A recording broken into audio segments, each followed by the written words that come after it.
Bonjour et bienvenue dans un nouveau numéro de Patsy fait des interviews avec aujourd'hui en invité Sophie Loubière. Bonjour Sophie. Bonjour Patsy, bonjour tout le monde. Je suis ravi que tu aies accepté mon invitation pour parler de ton nouveau roman Obsolète qui vient de paraître. C'est le livre dont tout le monde parle en ce moment. Est-ce que tu es content de cet accueil? Je suis très agréablement surprise. C'est vrai, je ne m'attendais pas à ce que ça prenne autant, à ce que le livre touche autant. Donc oui, c'est très agréable. Je m'y attendais d'autant plus que je me considérais moi-même totalement obsolète. Voilà, ça fait plus de 30 ans que je suis dans le monde journalistique, dans les médias, 25 ans que je publie. Donc, je me doutais bien que j'étais un peu la vieille chose, la cinquième roue du carrosse dans le polar. Donc voilà, ça me réjouit. Ouais. Ça fait longtemps que tu écris. C'est surtout des polars. Là, c'est le premier roman d'anticipation. Alors oui, c'est mon premier roman d'anticipation. C'est une volonté de ma part d'aller dans ce domaine littéraire que j'apprécie beaucoup en tant que lectrice. Que forcément, quand j'ai eu l'idée d'Obsolète, je me suis très rapidement projetée dans un univers futuriste. Ouais. C'est une observation de ce qui se passe malheureusement dans la vie, où il y a eu un déclic particulier qui t'a donné envie d'écrire sur ce sujet. Le déclic, c'est en 2019, quand Yann Moix fait sa déclaration sur le manque d'attrait qu'il éprouve envers les femmes de 50 ans, de plus de 50 ans.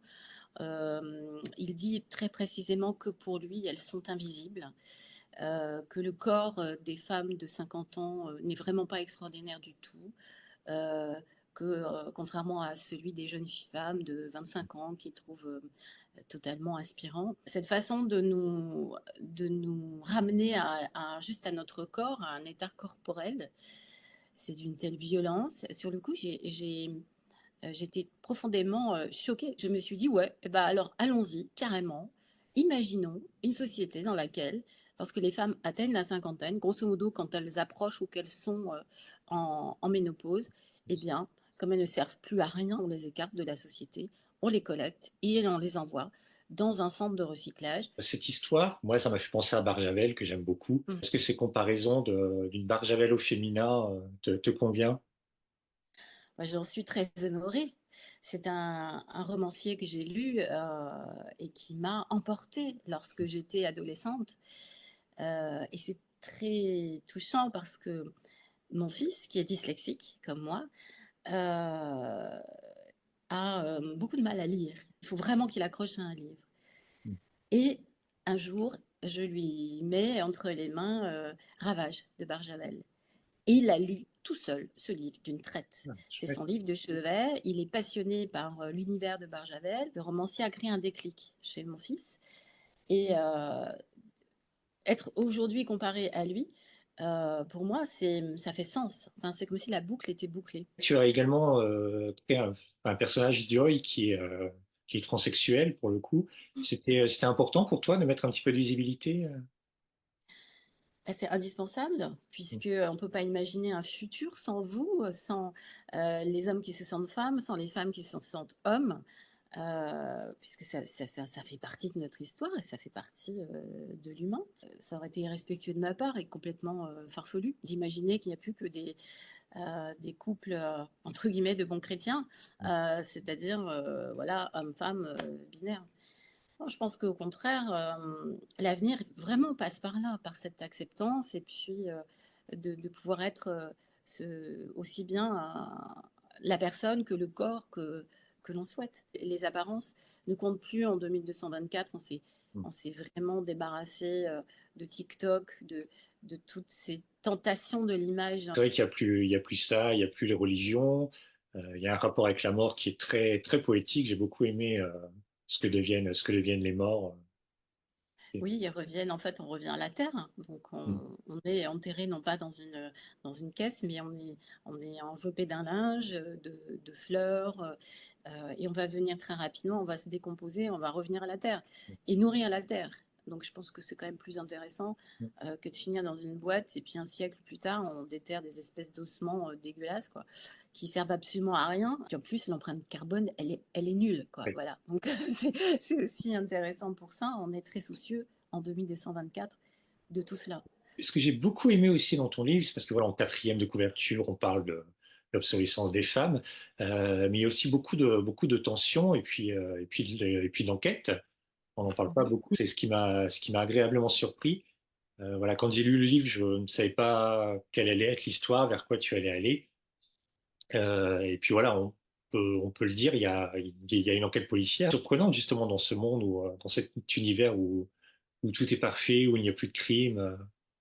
Oui, alors pourquoi il n'y a plus de crimes? Tu en parlais tout à l'heure, c'est essentiellement parce qu'on a greffé à tous les adolescents un bracelet modérateur d'humeur qui va jouer sur leur équilibre hormonal et notamment empêcher des pulsions. Donc en fait, tout est régulé, mais pas de façon contrôlée. Alors souvent, c'est un peu comme ça que les lecteurs l'entendent, ce bracelet. On pense qu'on est dans un univers contrôlé, mais pas du tout. En fait, c'est un univers plutôt régulé.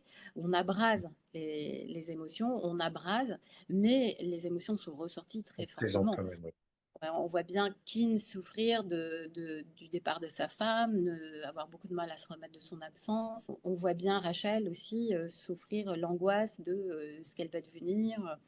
Ils souffrent, mais dans leur apparence physique, dans leurs gestes, dans leurs actes, ils ne sont incapables de se faire du mal ou de faire du mal à autrui. C'est pour ça qu'il n'y a plus de meurtre, plus de crimes, donc plus de police, plus de prison, plus de juges, plus de médecins légistes. Et c'est ce qui pose problème à Keane, qui va se charger de résoudre l'énigme de ces trois corps de petites filles qu'on découvre sur la lande et qui, de toute évidence, ne sont pas mortes accidentellement. Un archéologue qui a très peu de moyens pour s'occuper de cette affaire. Et donc, il va plonger dans le passé. Et comme beaucoup de documents ont été effacés, notamment sur toute la criminalité, c'est dans les romans policiers notamment qu'il va trouver les éléments d'information qui lui permettent de savoir à quoi les taches bleues sur ce corps correspondent et résoudre l'énigme. Et on parlait aussi tout à l'heure, tu as consacré un site. C'était important pour toi de montrer en parallèle aussi aux lecteurs et aux lectrices comment tu avais travaillé. Oui, c'est peut-être ce sentiment de vacuité quand on a terminé un roman, d'avoir à côté de soi un paquet, une pile comme ça, tu vois, de documentation et se dire mais quel dommage que tout ça aille dans un carton, dans mes archives.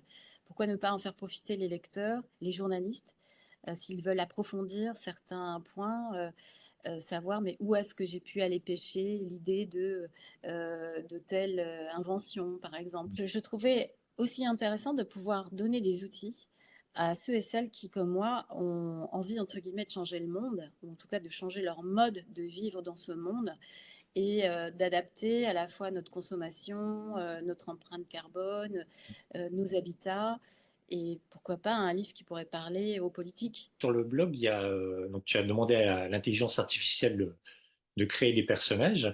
Ça a donné un casting intéressant. Mhm. Est-ce que tu aurais une envie, est-ce qu'il y a une envie d'adaptation derrière ça? Est-ce que tu aimerais voir ton livre, je sais pas, en téléfilm ou en film à l'occasion? Je pense que ça fera une bonne série, ouais. Une bonne série, plutôt qu'un film, une série parce qu'en plus, on a deux narrations dans le roman. On a Rachel qui nous raconte sa vie et qui, tout au long de toute cette évolution-là, qui sont des sortes de flashbacks dans le Oui. passé, qui donnent un regard sur notre société, sur l'histoire de la femme depuis la nuit des temps. Donc ça, c'est très intéressant, cette partie-là à passer donc en flashback. Et puis, il y a toute la partie du roman contemporaine où, effectivement, on voit Rachel et ses amis qui se préparent à fêter leur départ. Puis visuellement, je pense qu'effectivement, il y a Oui. des choses à faire avec ce bouquin qui serait un véritable enchantement visuel. L'appel est lancé. L'appel est lancé. Et puis pour les lecteurs et lectrices, eh ben, j'espère qu'on vous aura donné envie de découvrir ce livre, si ce n'est pas déjà fait. Le roman s'appelle Obsolète de Sophie Loubière. Il est déjà disponible.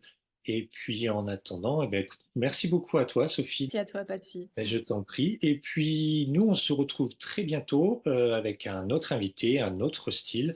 Et d'ici là, eh bien, n'oubliez pas de lire, c'est important. Voilà. Bonne journée à tous. Au revoir.